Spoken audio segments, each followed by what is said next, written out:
Hello, this is Brian Foster on Kardec Radio, presenting the program Spiritism and the Spirit World Around Us. Hello, and a good July 22nd, 2018 for you. We are here live on Kardec Radio Facebook page, streaming live at 7 p.m. Eastern, 4 p.m. Pacific, all time zones in between, and around the world. So please, if you would ask us any questions, go on Facebook Live, type a comment in, and we will try and answer your questions. We are here to promote Spiritism. So again, please share this video, share Kardec Radio Facebook page to everybody. Tell them they can hear Facebook live streaming from various spiritists. Also, we are live on Kardec Radio. You can get Kardec Radio on your Android or your Apple phone. Just go to your Play Store or your App Store and type in Kardec Radio. Again, this is all from Allan Kardec, who wrote the Spirits book. See, Kardec, Kardec Radio, and you will be able to download that application for free and listen to Spiritist Radio and different programs from many different contributors, 24 hours a day. I know I listen to that before I go to bed, or sometimes I wake up, or any time of the day. I will listen to with the latest knowledge. There's a lot of great people. Vanessa Anzalone and others are on Kardec Radio, and so it's a wonderful tool to use to learn about Spiritism. Now, tonight, as I always want to say first, this is all about Spiritism. And who codified Spiritism? Allan Kardec, right? The Spirits book. Now, you can find his Spirits book. You can find all of his books on the EDICEI website. Now, if you go to my blog, which I have there on the bottom here, nwspiritism.com, I have a picture of Allan Kardec. You click on his picture, it'll take you to that bookstore. You'll find all his books and books by Chico Xavier, Yvonne Pereira, and other Spiritist authors. And one thing I want to say, I haven't said before, is Allan Kardec's books are great. You can also get them in PDF. But one of my other favorite books, besides the Spirits books, is The Gospel According to Spiritism. Now, if you always wonder when you read the New Testament, and they say like, let the dead bury the dead, and other words, it's this really explains what it means. A little Samara. Oh, Carioca, she's from Rio de Janeiro, or born there in Rio de Janeiro, or lives. So it's very interesting, and I found it took away, because the New Testament has all sorts of parables, and there's a lot of things we don't understand, and it was done in fact. And Spiritism explains that, because there was a lot of New Testament parables because we weren't ready really to deeply understand what it meant. And now Allan Kardec, who codified Spiritism in the 1850s, has brought to us, as promised in the New Testament, the Spirit of Truth, the Consoler, who will bring us more information. And the reason they're bringing us information is because culturally and technologically, we are more mature and able to understand the messages that will be sent to us. And the wonderful thing about Spiritism is it's dynamic, right? Spiritism tells us the messages in the New Testament and the Old Testament that are, about love and charity, forgiveness, and fraternity are eternal. But everything else is there's a lot of information there that was sent to the people at the level of technology and culture at the time. So Spiritists do not do a literal translation from the Bible, because it's dynamic. We're always getting more information from Spiritist mediums, right? From the spirits who talk to us, the Spiritist mediums. And one of the big things we talk about tonight will be information sent to the Reverend G. Vale Owen, and I'm covering that in my book, How We Are Guided by Spirits, Book 3 of Spiritism, the Spirit World as Revealed to an Anglican Vicar. And that was the Reverend G. Vale Owen. And it was just amazing. Now Allan Kardec came in the 1850s. Spirits talked to him in the early 1900s. And then, of course, Chico Xavier started like in 1930, all the way to the year 2000 that he was psychographing books. It was just, wonderful stories, always new things. And what I do is I take information sent to the Reverend G. Vale Owen, and I show what the Allan Kardec in his codification of Spiritism said about it. I talk about other Spiritist writers like Chico Xavier, etc., and how all this information is building one upon another, telling us how the spirit world works. That is the great thing about Spiritism. They are, in the Old New Testament, other religions, there's, there's information about heaven and other places and how you should behave. But Spiritism gives us that, that extra peek, in the keyhole, behind the veil of exactly what we need to expect, right? And how we need to behave when we leave this temporary body and we go to the other side. Now, tonight, we're going to talk about something I think a lot of people care about, and that's guardian angels. And did you know, that guardian angels, they stay with us in the spirit world too? So guardian angels, right? The mere word conveys a deep feeling to your body. It's as if your favorite cozy blanket was covering you on a cold day, bringing warmth and comfort. We do, in fact, have a guardian angel, a mentor who guides us in our path to improvement. And Spiritism notifies us that we are always watched, viewed with love and kindness, sometimes from afar, and other times very close and intimate.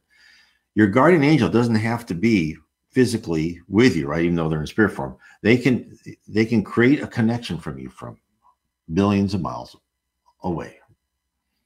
So the spirit Zabdiel communicated with the Reverend G. Vale Owen in 1913 about his spirit guide. So here is a high spirit, Zabdiel, who talks about his spirit guide. Now, at first, the presence of a guardian angel for one who is in heaven seems a bit out of place, does it not? But this type of thinking is self-centered for us here on earth. We are spirits encased in a physical body. The majority of our immortal existence will be in the spirit world. Our goal is to ascend up the levels of heaven to one day become a pure spirit. Hence, we require mentors to assist our quest. Not only when we are on the physical plane, but also in the spirit realm. Isn't that just like a lot of companies you've been through? People are assigned a mentor, someone to help them, or you just naturally get somebody to help you. The same thing in the spirit world. So Zabdiel describes, and he's a very interesting spirit. I can't wait to learn more about him when I pass over. He describes the time when he was standing on high mountains in the upper limits of the 10th level of heaven. Now, as I said before, they used the spirits who talked to Reverend G. Vale and used this numbering system, right, from the first level, like somewhere around No Solar was probably at, to the 10th, and after the 10th, they weren't sure, what was that about. And after the 10th is when you really become a creative spirit. You've gone through your college level, I guess you could say. So anyway, so different spirits could say different levels, but in the books, messages sent to G. Vale Owen, they number them in that manner. So he was at very high level of heaven as we see it, right? To him, it's still low. There's all sorts of things above him. So it's never ending. There's always one more level to go to. So he was standing on high in the mountains, right? And he was peering across a valley to the mountains that were the beginnings of the 11th level of heaven. He was just he'd go there. He liked to meditate and feel the presence of his sphere and the sphere above him. And from that vantage point, he could feel the all-embracing love of the divine universe. And then Zabdiel tells what happened next. He says, this is what he said. Once I stood thus, with face turned towards my future home, and closed my eyes. For the intensity of light as it moved before me was more than I could bear continuously. It was there I first was permitted to see and speak to my guardian angel and my guide. He stood upon the summit over against me opposite, and the valley was between. When I opened my eyes, I saw him there, as if he suddenly taken on a visible form for me, that I might see him the more plainly. And so it was indeed, and he smiled on me and stood there watching me in my perplexity. He was clad of glittering silk-like tunic to the knees, and round his middle was a belt of silver. His arms and legs below were bare of covering, and seemed to glow and give forth light of his holiness in purity of heart. And his face was the brightest of all. He wore a cap of blue upon his hair, which was like silver, just turning into gold. And in the cap shone the jewel of his order. I had not seen one of this kind before. It was a brown stone and emitted a brown light, very beautiful and glowing with the life which was all about us. At last, he said, come over to me. And I was thereupon afraid, not with any terror, but rather abashed of all. In that way, I feared, not else. So, what did he just tell us? Zabdal, who resided in the 10th level of heaven, had never until now, so how many millions of years has he been in life after life and rising up level after level, come face to face with his guardian angel. Imagine traveling through so many lives, sensing a benign presence, a compassionate friend, but never quite grasping the image and form of that companion. Now, finally, Zabdal was only a valley away from his mentor. He stood in awe, and not because he felt small or inferior, but of meeting a spirit that has accomplished what Zabdal has dreamt of attaining, not acquiring by luck or by who he knows, for that is impossible in the spirit world, but a spirit that has risen through his own dedication and discipline. As in our fascination with athletes whom we admire, not because they are famous, but we look up to them because we understand the work they put into their profession, day in, day out, to achieve the status they have attained. We stand in awe because we too would like to match their work ethic and self-control. So Zabdal sat there, and then he said, I know you for my guide, sir, for my heart tells me this much, and I delight to look upon you thus. For it is very lovely and sweet to me. In presence, you have been with me often on my heavenly road, but always just before that I have not been able to overtake you. And now that I've given to see you thus in visible form, I am glad to thank you for all your love and tender. But, my Lord and guardian, I fear to come to you, for while I descend into the valley, the brightness of your sphere will dazzle me and make my feet unsure. And when I should ascend to you, I think I should faint by reason of the greater glory which is about you. Even here, I, from this distance, feel it scarce to be borne for too long. So, let's interpret that again. So, one of the things we know from Spiritism, from books by Vale Owen, as well as Chico Xavier, is that when spirits are, the higher the level of spirit, the less mass, the less material, and the more energy. And so a spirit from a high level who goes down into even a lower level of heaven, not to mention the umbral or the lower zone, and then here on earth, like, we can't see spirits, but even in the umbral, which is the lower zone around the earth, which starts on the crust of the earth, they can't see because they are more ethereal than the spirits there. So again, as we pass over, you become more, as you rise in heaven, more energy and less material.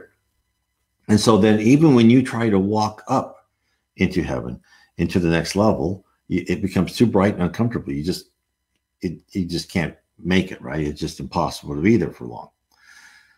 So hence, an inferior spirit can only see white light and is unable to make out features and is uncomfortable in such surroundings. And so then Zabdal is sitting there, and then his mentor says, he supplies the solution. This is what his mentor says. Yes, for this time, I will be your strength, as many times before I have been, not always of your knowledge, and at times again when you have known me near, but only in part. We have been so much together that I am able now to give you more than hitherto. Only be strong and with all your courage to the fore, for no harm shall fall upon you. It is to this same end that I have impressed you to come to this place, as often I have come to you. So now again, think about us here on earth versus Zabdal is already this high spirit, right? It'd be like in the No Solar when Andre Luis met his mother. I don't know if people have seen the movie or read the book No Solar. It's a great book. I recommend everybody to get it. And you'll see the movie. It's also called Astral City or Celestial City. You can find it on Amazon. And he talked to his mother. It was from a higher plane. He goes, "Oh, you're a higher plane," and she was just probably a couple levels ahead. And yet Zabdal's even higher. I would assume, I could be wrong, even higher than her. But the fact that this guardian angel actually impressed, right, with inspiration, or that, no, Zabdal, you should come to the mountain at that time.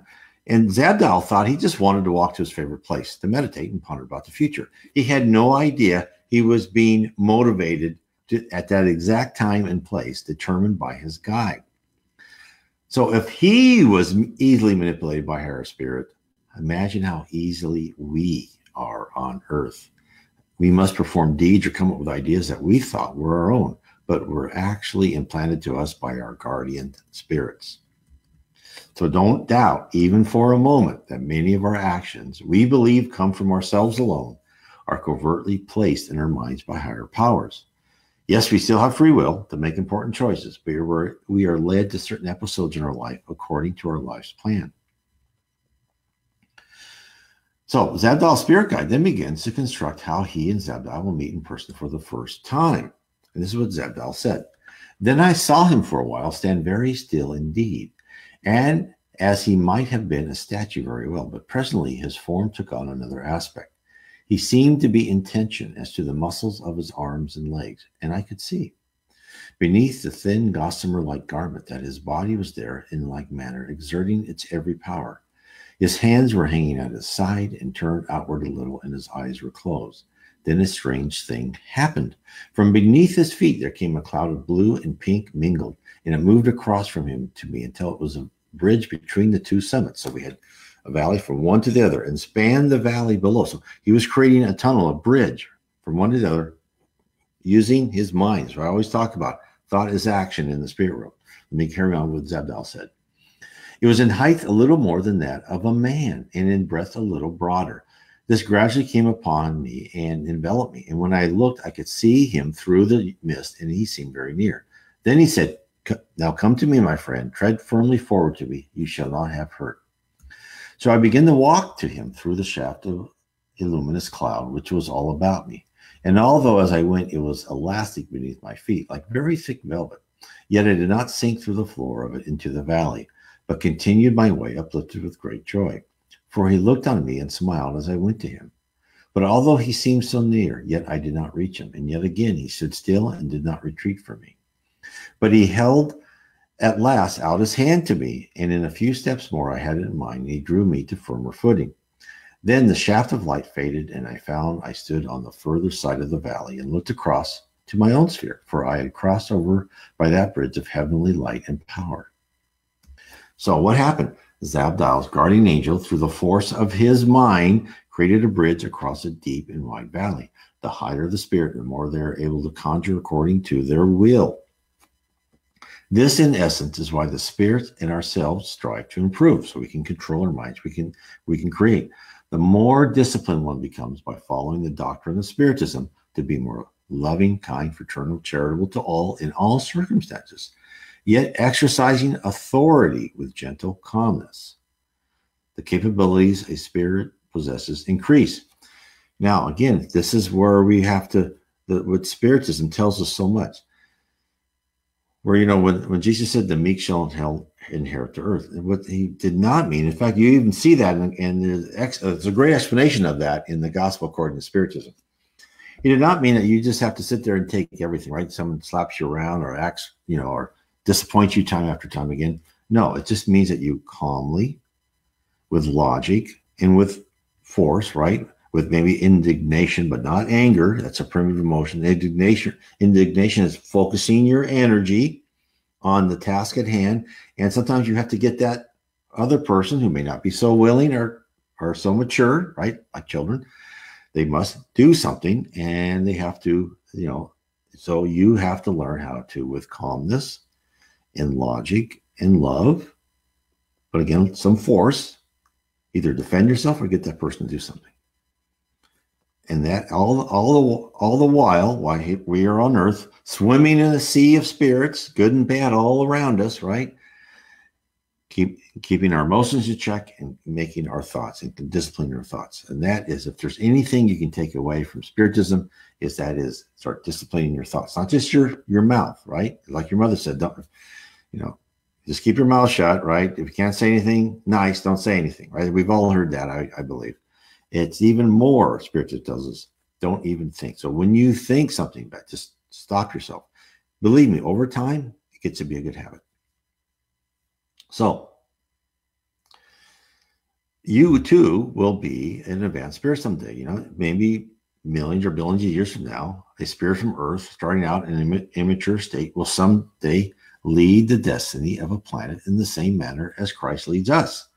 We too, just like Jesus, could become the governor of a planet or planets to help millions of young spirits rise and become working members of the spirit community. This is what's so exciting about Spiritism. It's telling us so much. It's telling us our part, right? And we get a peek into the entire organization of the spirit realm. And it revolves around promoting, at least what we've seen, what we've been allowed to see yet, revolves around promoting spirits to their utmost capabilities, to enable them to wield great power for the benefit of others. To achieve that goal, spirits must be rigorously trained to never violate the divine laws while always allowing spirits their free will. Now, and free will explains everything on earth, right? We live in a just universe. We do. It just doesn't appear so to us on earth, trapped amongst corrupt officials and criminals. But this is for our own good. I know emotionally that's hard to grasp, but only by living with the result of the lack of love and brotherhood can we see for ourselves the tragedies that occur.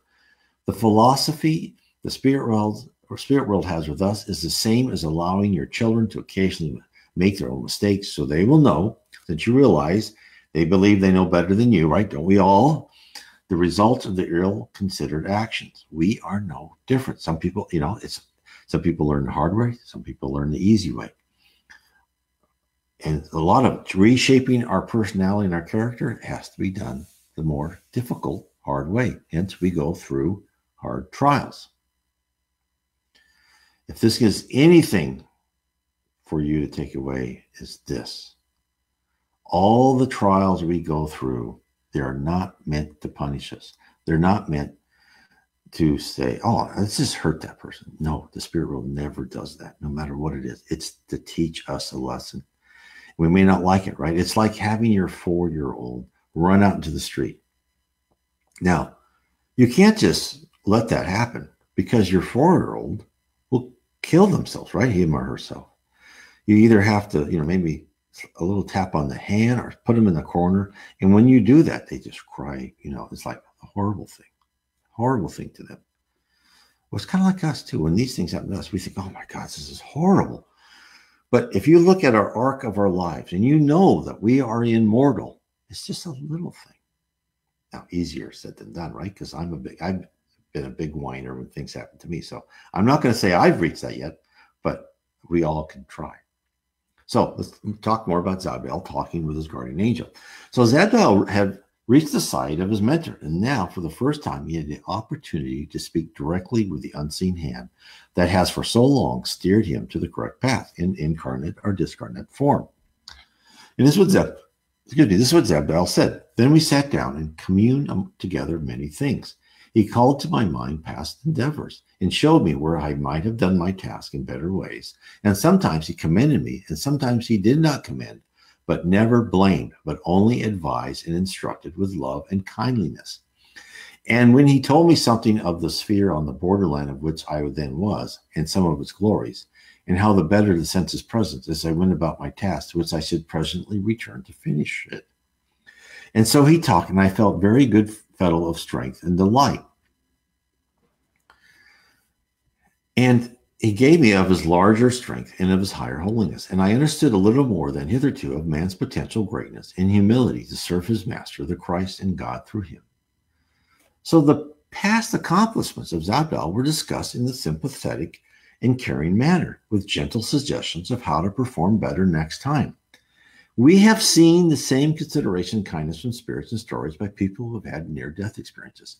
And this is what is so exciting about Spiritism. Near-death experiences are explained by Spiritism. I have written a book on, actually 2 books, but this is the latest one. The Spirit World Talks to Us, 12 accounts from near-death and other experiences. It goes through people's near-death experiences and describes and explains what they saw and what the spirit world did, what they are trying to tell them. So let's look into one of these. So there's a good example of the NDE, near-death experiences, of James. And when James' heart stopped, he was dead, right? And he detached from his body. A woman's spirit approached him and led him out of our world to the spirit world, whereas many others before him have noted the flowers and trees shine as if lit from within. This is the same thing is said in the books by Chico Xavier and others. It's showing you the confluence and the the backing up of evidence, of information from many different sources. James, when he wrote this NDE episode, he's not a spirit. He didn't know anything. He's just writing what he saw. This is what he said. I was led by the lady through the forest. I asked where we were and what had happened to me, where we were going.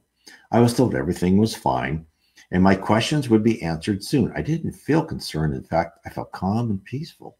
I was led by the lady to a clearing in the forest, in the middle of which was a large wooden oval table with 10 or 11 people seated around it and one chair empty, which I was indicated to sit at. Then the lady left. The people at the table seemed very familiar, but in an otherworldly way, and also had the same young but old-looking qualities. I was warmly welcomed and told that I had left my physical body, and the purpose of the council was to decide if I should stay or return to it, and that a review would take place to determine this. The review consisted of a screen which appeared above the table in the center, which began to play a film of my life from the moment I was born. Members of the council paused the film at different parts, and we looked at the circumstances surrounding specific events, sometimes from different perspectives of other people involved. But mostly they were interested in how the experiences had affected me and my feelings about things. Isn't that interesting? There's so much more I can get into. I could spend hours just telling you how they could make the film, how they could bring up the thoughts not only of James, but people around him. All that is explained by Spiritism. And I explained it all in my book. In my books, there's a whole series of books. This is book 3, but read the other 2 books, How We Are Guided by Spirits. So as on earth, in the spirit world, we all have our group of friends who have been with us since we were in school and who have always been concerned with our welfare, constantly checking on our progress with the noble aim of assisting us in our major life challenges. We have our friends in the spirit world who are all the more special because sometimes they watch over us and other times they reincarnate to share our trials together. Additionally, as in the case of Zadbel, we have our guardians as well as mentors, more mature and wiser spirits whom we look for advice and guidance. The group that worked with James is mostly probably made up of friends and mentors, souls that he has intimately known before. But due to his recent separation from his body, his memory before the commencement of the current physical life is hazy. Hence, he seems to know them and feels comfortable in their presence. So next, James' life is reviewed, and not just his actions, but the emotional effect he had upon others and the motivations that cause his actions are analyzed. This is one of the central tenets of Spiritism. Our thoughts are actions, as I said many, many times. But for with thoughts all begins, and actions are merely the completion of a plan. It gets more complex, for our very thoughts influence events and others around us. Not too much here in the physical world, but it gets more and more as you go higher in the spiritual world. We are like radio towers, beaming our innermost musings and emotional thoughts and those to all around us. The spirit world tells us we have a responsibility to control the waves emanating from our brains. This sounds all extremely difficult to perform, but think about why this must be so for a moment. As we progress, as I said before, and become higher and higher pure spirits, the power of our minds also increase in force. Therefore, to ascend in the rank of the spirits, we must learn to control that which shall in the future possess great power. James then tells us about the analysis of his life to date. So, listen to this, but see how the same thing was said to Zabal with his mentor. This is what he said. The experience was uncomfortable at times. I had to see myself, warts and all. I saw the best and the worst in myself, but never at any time did I feel I was being judged by anyone present. We reached my present circumstances, and I saw that my lung condition had been created by myself to give me an exit opportunity. Again, our life is predestined, right? We have these episodes. Our free will really consists of our attitudes and our choices in those episodes. We carry on. We had a long debate after the film about my life blueprint and whether or not I had fulfilled my chosen experiences, which were mostly linked to previous lifetimes and spiritual baggage that needed to be cleared and healed. I felt that I needed more time on earth, and this was agreed by the council, who also told me that I would need to go back more spiritually awake to accomplish this. This is what Spiritism tells us, right? We live through multiple lives. James understood completely the reason for his life on earth when he writes the word life blueprint. All of us follow a trajectory planned by the spirit world for our educational benefit. Zabdal had been on both sides of the equation. When he was an incarnate, he too was on a pre-programmed path. So he could pay for his past wrongs and learn what he required, all the while watched over by his guardian angel. We're on Earth. We're on Earth to learn. So let's go back to Zabdal. So he tells us of his parting. So Zabdal says, he came back with me by the way of the valley with his arm around my shoulder to help me with his power. And we talked all the way down and across. And then as the ascent of the hill on the other side began, we slowly fell to silence. Instead of words, we communed in thought. And when a little way up, returning, I looked upon him. I noticed I could not see him quite so plainly, and he began to be sad at that. But he smiled and said, all is well, my brother. Always it is well between you and me. Remember that. Still, he grew more faint in my sight, and I was minded to turn back again for that reason. But he impelled me gently, and as we ascended, he surely faded from my sight. I did not see him again, but I knew him now as I did not till that time. I felt him in touch with me all the time I lingered on that summit. I turned and looked into the brightness of his sphere across the valley, but I did not see him on the other side. So what is Zabdal saying? What has he told us? He said, what he's telling us in essence is our lives are precious and our time here on earth shouldn't be squandered by stress over temporary material pleasures. Our current society lays a very alluring trap for us. Advertising happiness is within our grasp. If you just earn a few dollars more to the seller of goods or services, it doesn't matter how the money is earned via illicit or illicit means, only that it ends up in someone's coffers. None of the products, homes, and toys acquired will accompany you to the spirit world. Only the sum total of your deeds. Your guardian angel attempts to tell you that whenever you pause from the daily grind to listen, pause a little more in your life. Stop, pray, and meditate. Allow those who really have your best interests at heart guide you. When you sit calmly, ask for guidance from heaven. It will be given.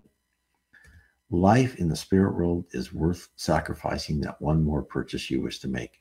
Live your life so you can be proud that you have never knowingly hurt another, or if you had, try to find the means to atone. Is the greatest victory you could possibly have in this life. Feel free to reward yourself on earth, right, with whatever you've earned through honest dealings for your life by maintain a comfortable living. But try and live according to the golden rule. And look, everything I'm saying, I know it's difficult. Do I achieve that? No, I am still trying. So, but try. While you and your friends may believe you're a bit gullible and not very successful, you and your guardian angel will know that your life on earth has not been in vain. In fact, just the opposite. While others grasp for the golden ring, trampling over whoever stood in their way, and I have done that myself, you meekly, in the true sense of the word as meant by Jesus, acting honestly with focus and determination, pursued a life with a minimum of regrets. You will exit this incarnation richer than you believe possible into a bright light of love and ready for an even higher ascent than next time. And this is wonderful. This is telling us, this is where Spiritism just illuminates everything. It tells us why we're here. It tells us why we go through what we are. It tells us we're not alone. We're not just dropped on the earth and say, okay, go make your way. No, it says we're here for a purpose. And we need to learn to control our thoughts, and we need to learn to control our actions. And how do we do that? Well, we pray and meditate, but also we start to listen to what was given to us by the Spirit, by the divine world, by God, when we incarnate on earth. We are given two things that are leftovers from our previous lives: our conscience and our instinct.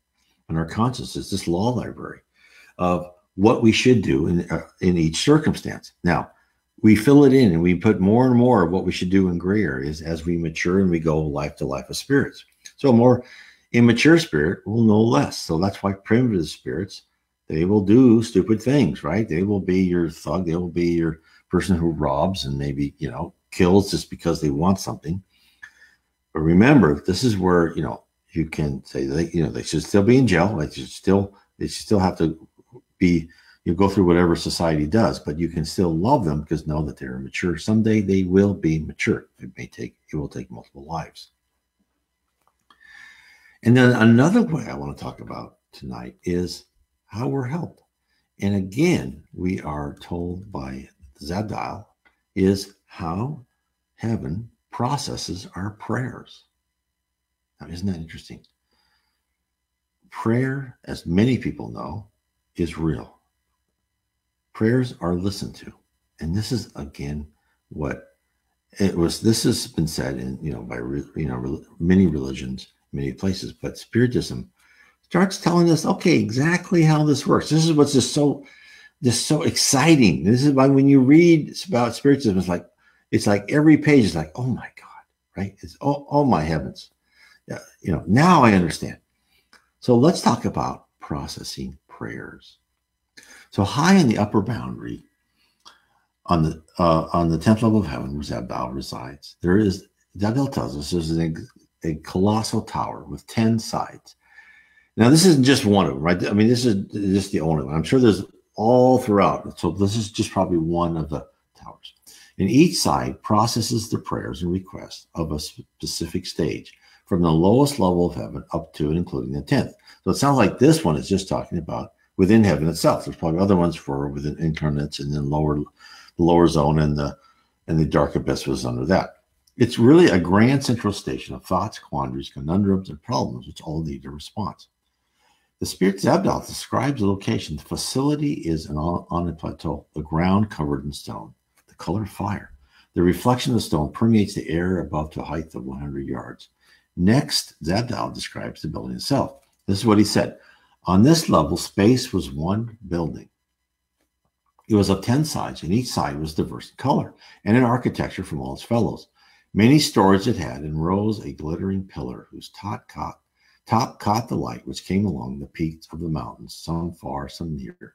So high was the tower as it stood there, a sentinel among the mountains of heaven, a very beautiful thing to see. It covered some 8 part of the square, and it had porches on each side. So there were 10 ways to enter, and one facing each of the 10 ways. A sentinel in truth it was, for it was the watchtower of the highest regions of that sphere, but it was more than this. Each side was in touch with one of the first 10 spheres. Those who watched there were in constant communication with the chief lords of those spheres.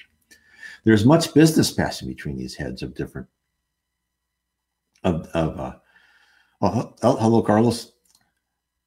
Heads of different spheres continually. Here it was gathered up and coordinated. If I might descend to earth for a name, I would call it the central exchange of that vast regions, comprised in all those spheres, stretching from that which borders on the earth zone over the continents and oceans and mountains and plains of the second, and then of the third, and so onwards to the 10th. So what is he telling us?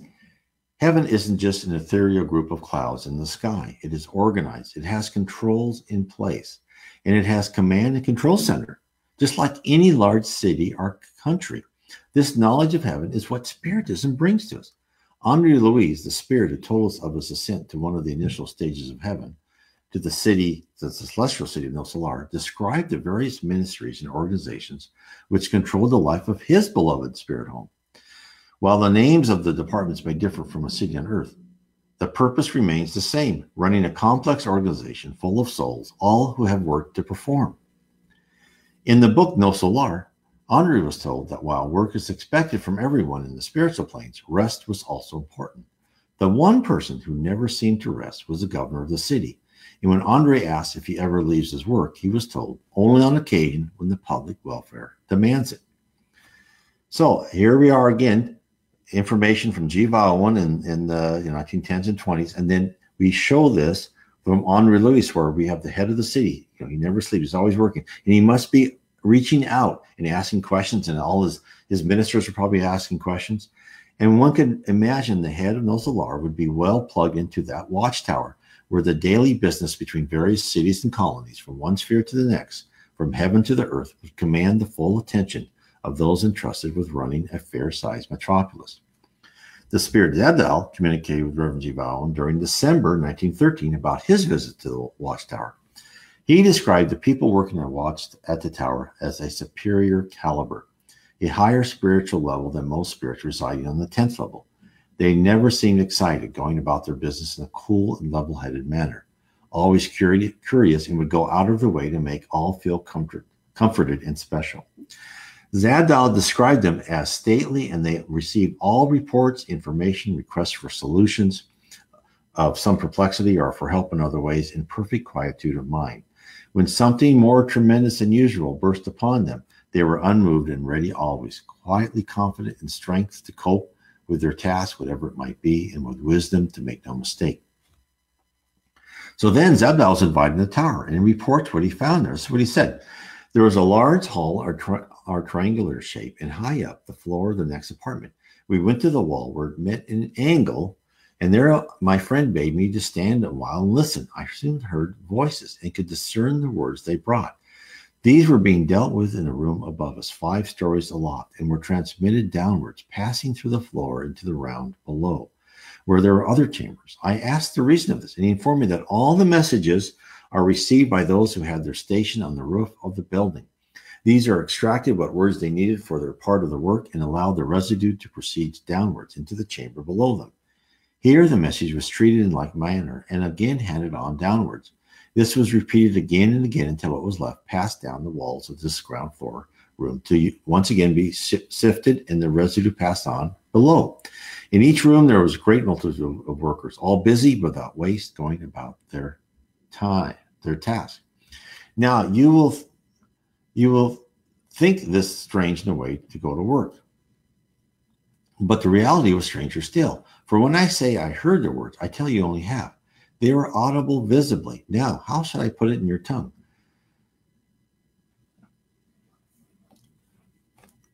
I can know better than this. As you gaze at the wall, which was treated in different metals and stones, each vitalized by what principle are answers to electricity with you, you saw the messages in your brain rather than optically. And when you were sensible of its import, you heard the voice which uttered it in some region far away. In this manner, you were aware in your inner consciousness of the tone of the speaker's voice, of his aspect and stature of manner of countenance, of his degree and department of service, and other details of help to the exact understanding of the meaning of the messages he sent. So, let's see what he said. As an analogy on Earth for the watchtower would be a government listening post, right? These are stationed throughout the world to intercept radio, cell, and satellite traffic, to pull from the airwaves any snippet of information that a government may wish to know about other governments or individuals. And when a cell phone transmits a voice, it doesn't just send over the digitized representation of your voice, but other information as well. It transmits the phone number that sent the messages, the destination, the geographic location, and the time, plus other information. The same way happens to us here on Earth. In the book, In the Realms of Mediumship, published in 1955, the Spirit Emmanuel told us of our unique identification in the introduction titled Rays, Waves, Mediums, and Minds. He reveals that our thoughts flow out. They, too, are tagged with our ID, our unique identification number. Hence, even we are like a walking radio tower, transmitting our thoughts out to the universe on a second-by-second basis. Imagine 7 billion radio towers all broadcasting at once, 24 hours a day. The sky would be filled with trillions of pieces of information, each packet labeled precisely as to who sent it, the time, the feeling, the emotion, what was seen, and the thought that started it. In computer science and the software industry in general, there is a concept of data following you, whenever you require information, it would be there, ready to answer any question you may have. The concept is what spurred the rise of the cloud. Information living outside, always available to be pulled and analyzed. So why shouldn't the spirit world trump this concept 1,000-fold? Data is everywhere. Data is in everything. Data is everything. This also explains psychometry, right? Data collects itself and connects itself to objects. And from objects, you can find out what's going on. Data creates and data lives. Spirits manipulate data, and the higher the spirit, the greater ability to shift, shape, and move it. All it takes is a listening post, a facility to filter the data flowing about the spirit universe, to only catch that which is pertinent and then to process and act upon it. Zadal gives us an example.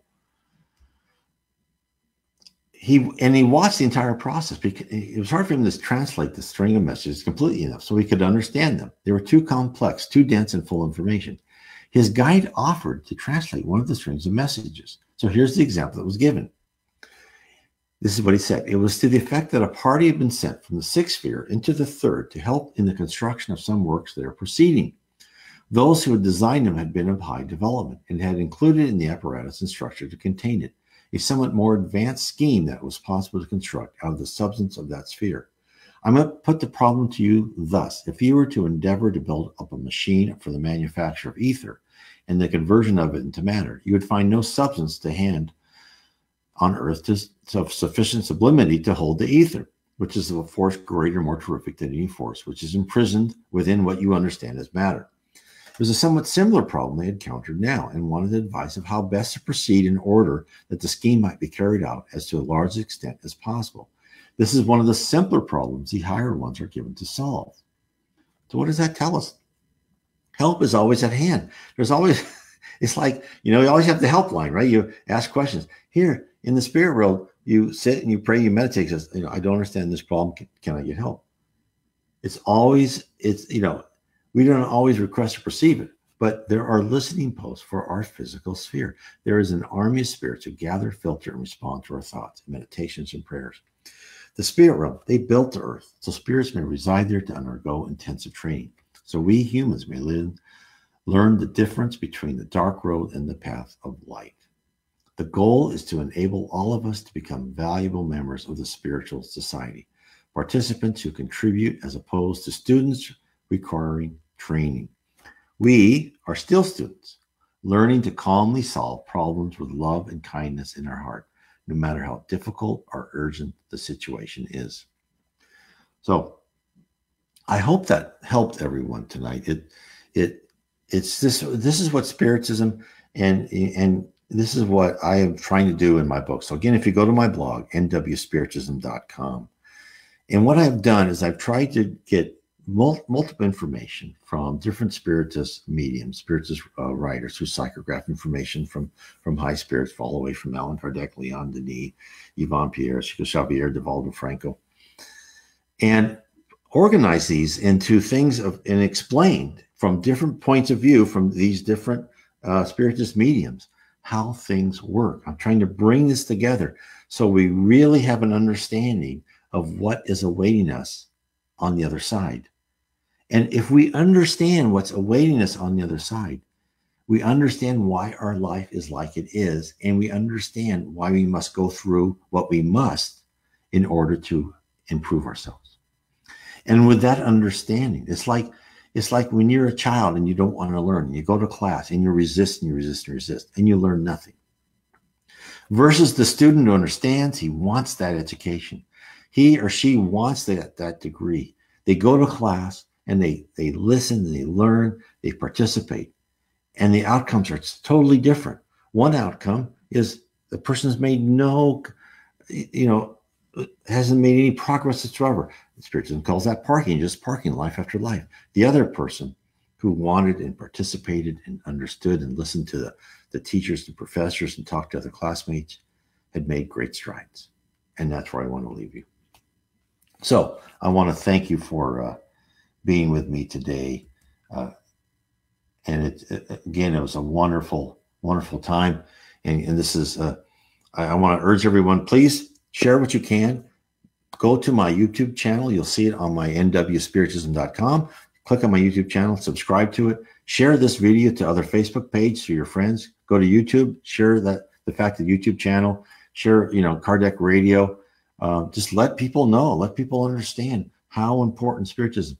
And look, as Spiritists, we're not trying to force it on to people. We're just trying to say, here's information. This may be of interest to you. Because even though at first, if they may look at it, I remember my wife, someone gave her a spirits book. And she looked at this and just like ignored it, right, for like 10 years, right? It was just, looked at it, kind of read it a bit, didn't really understand it. Who can blame her? But then finally, when she was ready, it popped up again, and we both got involved in Spiritism.